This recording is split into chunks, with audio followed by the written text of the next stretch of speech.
By what name are you known? There are some who call me Tim.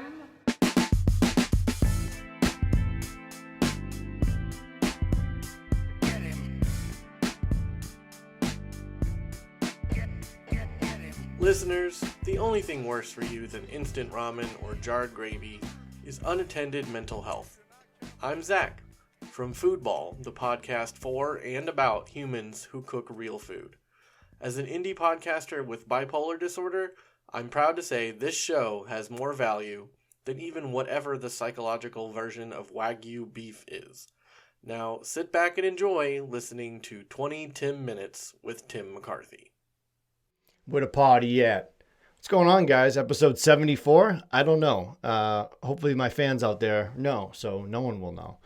What's going on? You're listening to 20 Tim Minutes, a podcast that focuses on mental health through humor, insight, and personal stories. I am your host, Tim McCarthy. Welcome.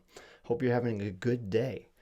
1-800-273-8255 is the National Suicide Prevention Lifeline. And a quick update on this after this. Crisis text line, text HOME to 741-741 if you don't like to call people and if you're in the North Americas. So I read this, just a heads up. So I don't know if I should keep promoting Crisis text line. The Crisis text line ended its data sharing relationship with the company following criticism over privacy concerns, which doesn't seem like is a good thing. The incident sheds light on ethical issues about personal data protection and digital services for mental health. Consumers can protect their personal data by researching digital mental health services and reviewing their terms and conditions before use. There is nobody, and I mean nobody, that takes the time to read any terms and conditions. I know there's a South Park episode on that, so the joke's already out there, but seriously, people, if you read the terms and conditions, maybe if you do like an audiobook of terms and conditions, I could get that. But there's no way you're reading it. Even if you read it, then what can you do? You're like, okay, they steal your info. So you're just like, all right, I'm not going to text them. So I'm going to get to the bottom of this. I actually reached out to them to try to get someone from that company to be interviewed by me, but nothing back. Maybe I should just text them instead of emailing them. Thanks to Zach with Foodpod. I don't know how to cook at all. I've been told I eat food like I'm a video game character walking by and just picking up random meals, but I don't pick them up off the ground. I just pick them up randomly. I have a terrible food ethic, I would say. I don't know how to cook. I eat like shit. My palate stinks. I'm very picky. But you know what? I don't care, and tomatoes suck. Another cool thing real quick before I get into this episode. I won Podcast of the Week with Entertainment Network. I'm the first one of the week, like ever. Like I'm the first guy. You can't take that away from me. The inaugural Podcast of the Week, 20 Tim Minutes. If you're watching this on YouTube, here is the, the certificate I got from them. So it was a real good honor and gave me a boost in my mental health. Seriously, because it's all this work that I do on the podcast to finally be recognized. And it wasn't one of those things they picked the name out of a hat. I gave them my episode 25, which I talk about my suicide attempt on May 5th. So I think that was a big one. I always feel weird like promoting that episode. It's like, hey, like my podcast because I tried killing myself and here's a story about it. But I understand it from like both sides because it is like a big episode. So if you haven't listened yet, episode 25 is the one I got through. And then I know episodes coming up on May. I don't know what to do for that one, but it will be a pretty big one after 2 years. Since 2019, that's not 2 years. But since last year when I started the podcast, 2 years if you're a fan. Hope everyone's doing good. So I read this real quick. I need to talk about bipolar more because that's what I deal with and I'm still learning. So hopefully you still like to learn about bipolar, which I have bipolar too. So I read this and I was like, I'm feeling good. The sun's out. This is great. Like, winter depression's going, leaving that in the dust. Bipolar disorder. Can sunshine trigger a manic episode? I go, uh-oh, don't need that. So I'm at the question if I'm even in a good mood or I'm having a manic episode. Are symptoms seasonal? This study examined hospital admissions for mania and found peak admissions for mania in summer and low admissions in winter. How? I was so manic in the winter because I was depressed, but then I would get so positive being like, you know what? I'm going to fight this winter depression. Nah. Then I found out it was just mania. And that's the biggest struggle I have, is knowing if I'm dealing with a manic episode or I'm just in a good mood. But I've been in a good mood for a long time recently, and good things are happening. Even if I just dropped my medication. I think this is super ironic. My mood stabilizing medication, I didn't screw the top on all the way, and I dropped it and went everywhere. Cat hair was on it, blah blah blah. And I just stood there like I was Jim Halpert in the office and looked at the camera and just did that face. But there's no cameras in my house. Well, not that I know of. Maybe there is. I don't know. That'd be weird. The show Big Brother's kind of weird. They just watch you all day. I remember one season I watched and they had one in the bathroom and people go in the, I don't know about that. But this is also with seasonal affective disorder, which I've talked to before, which is the acronym SAD, which is a great one. It's not WHO. Remember WHO? Seasonal affective disorder, SAD, is known as a major depressive disorder with seasonal patterns. It's a form of depression that occurs during winter months, which I have. Though both may cause worsening depression linked with changing seasons, this form of depression is different from bipolar disorder. I had the pleasure of having both. What do you say now? Bipolar disorder treatments can help you maintain consistent moods throughout the year. Common treatments include psychotherapy, which is talk therapy, which I'm pretty much doing now, medications such as lithium, which I don't know what that is, or a combination of both. All this is not proven, but it's just this is what we're seeing with the data. And again, I'm picturing people in lab coats with Bunsen burners finding this stuff out, but that's not the case. But yeah, it's the whole thing when I read a while ago is people that have ADHD are more prone to die in a random accident. And I don't feel like that's the case because I always have my head on a swivel, especially when I'm driving. My eyes and head are always moving left and right. Unless I get a piano dropped on my head randomly, I feel like that's the only way I'm going to die. I thought I was going to die today. I went to the chiropractor and because my neck has been bothering me, and I found out my vertebrae was parts of it were not lined up. Man, this guy cracked my back and my neck, and I felt great. I feel like I gained an inch on my height. It's a good thing, but now they're $50 for a copay, and you got to come in 2 more times this week and 2 times next week. So I'm that's $250 to crack my neck. Maybe I can just do that for free. I can probably take my own chiropractor course. I do believe in chiropractic. Some people don't believe in it, if that makes any sense. The cracking probably is a relief, but is it medically proven? I don't know. There's a lot of things that maybe I just made up in my head that I've had a conversation with one person and then I think everybody's like that. I do that way too much. I hear one time some guy told me $20 bills are bad luck to have in your wallet. There was a good summer where I never carried $20 bills on me. But if you always have tens on you, you're a clutch human. I was a clutch human for quite some time at having tens on me at all times. That's when I would go to the bank before I had real anxiety. So there are a lot of myths about bipolar. I don't want to run down too many of them, but I do want to go over some of them that I've read. And it's kind of cool that I can kind of debunk these without having to read in the facts. So some of these I don't have the facts written down. So there's a myth that I can drink alcohol or use cannabis as much as the next person who doesn't have bipolar disorder. Not that big of a deal. Initially, it is a big deal. You're a mood changer and you have a depressant like alcohol that you're drinking. I think the cannabis is what really shocked me, because I feel like the cannabis side of it, or the devil's lettuce, depending on which side you stand on. I like that name for weed, devil's lettuce. I don't know where I was going with that, but yeah, taking pills and drinking is isn't good anyway. So I understand that's probably not good with bipolar people anyway. And if bipolar people weren't on medication, drinking was probably the last thing they needed to do. So I do agree with that. And the fact that it says substance use is a serious and common co-occurrence among people with bipolar disorder. Research shows that alcohol, cannabis, and other recreational drugs can worsen mania and interfere with your meds. I've been trying to cut down on drinking. I'm a big Chick Ultra guy. So yeah, I just don't like drinking right now because of trying to lose weight and get in shape. Sometimes I'll do like a vodka soda water if I'm feeling a little frisky and I don't want to put on the calories or the weight. Yeah, so a review of multiple studies, because people weren't convinced by it.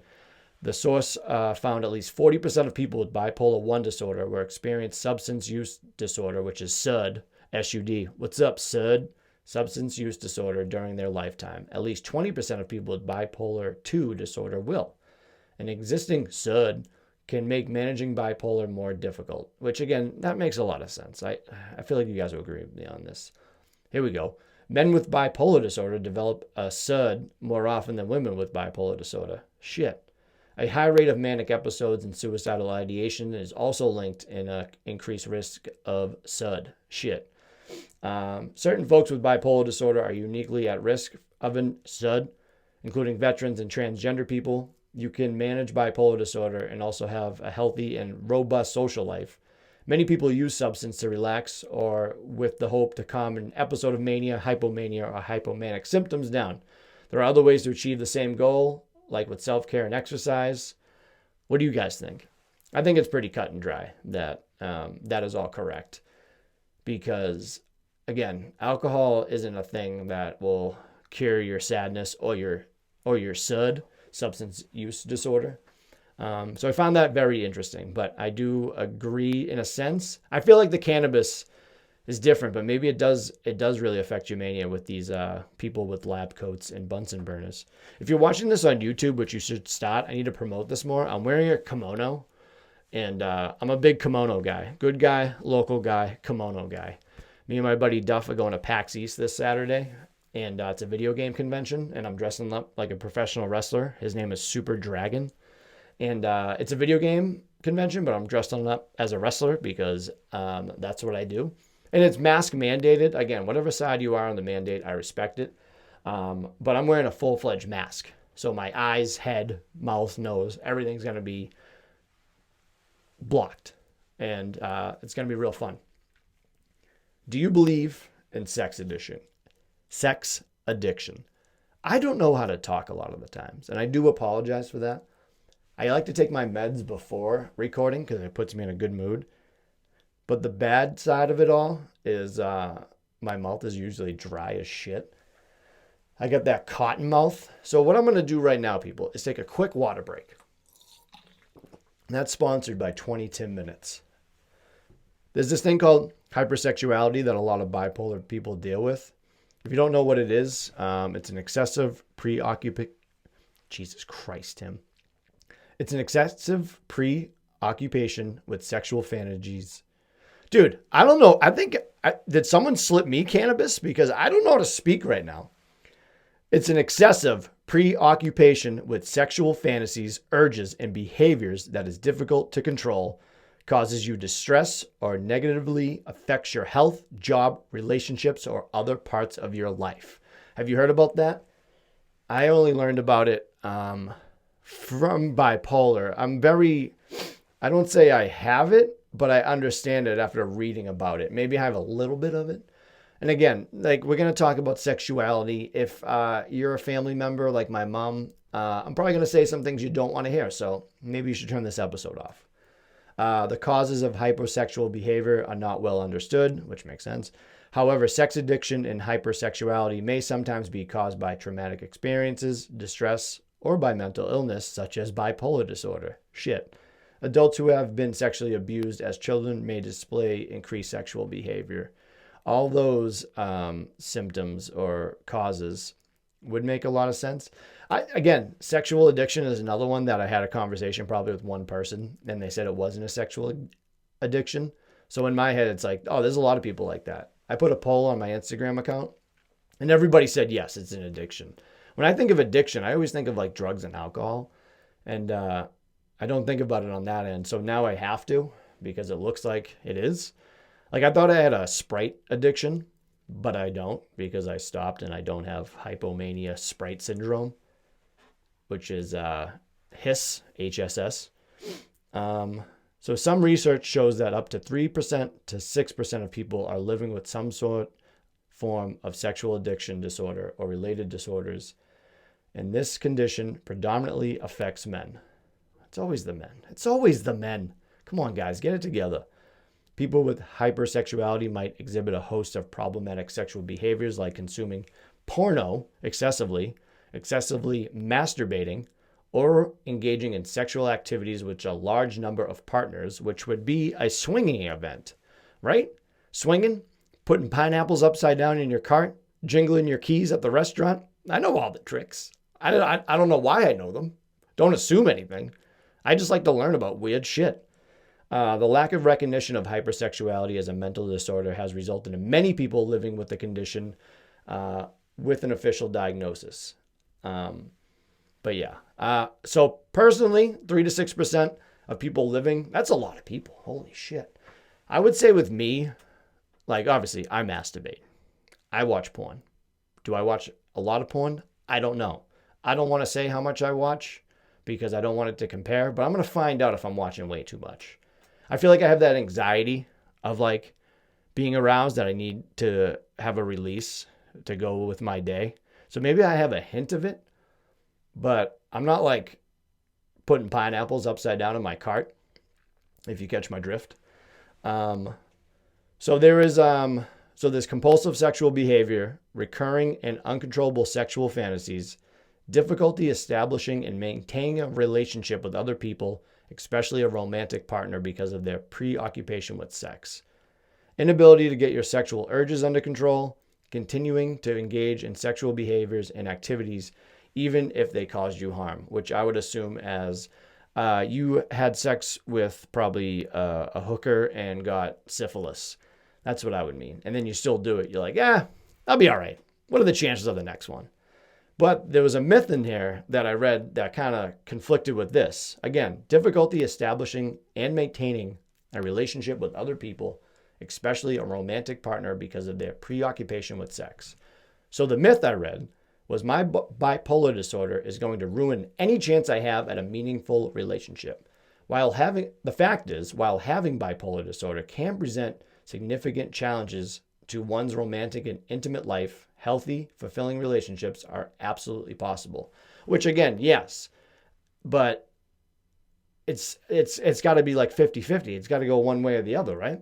Because again, establishing and maintaining a relationship is one of the problems, but you can do it, obviously. But like, what are the stats on that? According to some experts, the condition doesn't exist. However, identifying hypersexuality can be difficult, as the DSM-5, which I always talk about, and I won't read it, the Diagnostical and Statistical Manual of Mental Health Disorders, which, you know what? I know why they do these acronyms. It's because people like me don't want to say it every time. Which provides for the diagnosis of several mental health conditions, yada, yada, yada. We know all that. It fails to provide criteria of diagnosing hypersexuality or compulsive sexual behavior. Some mental health professionals use the diagnosis criteria for conditions such as behavioral addiction to help diagnose hypersexuality. This is because hypersexuality could be considered a form of behavioral addiction or impulse control disorder. So even some experts are not even for it. So I was right. Some people are, some people aren't. Sex addiction, I think right now with reading all this, it is real. You can have an addiction to things that just aren't drugs. That's a little different. So you can develop certain conditions such as epilepsy are thought to cause damage to some parts of the brain, which in turn can trigger this condition of hypersexuality. And there's a chemical imbalance of the brain. The brain controls almost all of our daily function, including the sexual behavior, believe it or not. A chemical imbalance could either cause a complete lack of interest in sexual urges or behaviors of hypersexuality. So you can either drain that battery or you need to keep that battery pumping. There's some evidence to suggest that a dopamine imbalance could trigger the condition as well, which I don't really understand. Medication. According to some researchers, it could develop as a side effect of certain medications. Dopamine replacement medications typically used to treat Parkinson's have been found sometimes to cause hypersexuality. That is super interesting. I definitely would love to get your thoughts on hypersexuality and sex addiction. I do have a possible interview coming up to focus on the hypersexuality.